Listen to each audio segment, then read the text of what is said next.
Well, welcome to the Arlington International Festival of Racing. Jill Byrne alongside racing analyst handicapper Joe Christofek. And Joe, it's time to talk about the big one, the Arlington Million, a Breeders' Cup win and you're in. This is the 34th running of the Million. We have seen some phenomenal finishes in this race. I always look at the statue up here of John Henry coming to the wire, gets that nose down. Well, this year we have a really good field lined up. Take us through a couple of the top contenders. Yeah, I mean, Trister coming over from Europe as a Globetrotter. I've got him installed as a lukewarm morning line favorite.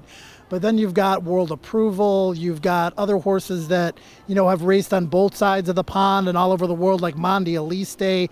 You've got a horse like Wake Forest, who ran in the Million last year, who is a better horse now than he was then.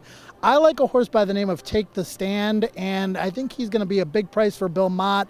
If you look at his first race of the year at Tampa off a similar layoff, he just missed. He galloped out great. Then he won the Muniz at the Fairgrounds, and he's been laid off since.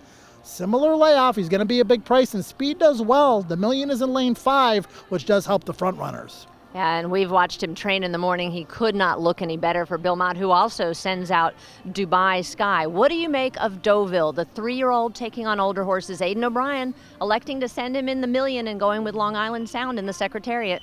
All the respect in the world for Aidan O'Brien, but he had a perfect trip in the Belmont Derby, Jill. And I know he's getting a little bit of weight as a 3-year-old, but I don't like 3-year-olds against older in general on the turf. He's got a tough post. He's going to face older, tougher, more seasoned competition. You can have him. What do we make of the Pizza Man? Last year's winner. He hasn't had a very good year right now. Yeah, he didn't run all that well in his prep for the Million this year. He's still, though, got that mystique. He's still got a big following. If this place erupts like it did last year after another Pizza Man victory, we'll know that he's back to his old self. Mike Smith reunited with him. They did win in California together, so that might be a good fit. Maybe the Hall of Famer can bring out the best in the Pizza Man. I don't think so, though. All right, Joe, final thoughts. Who's your top pick?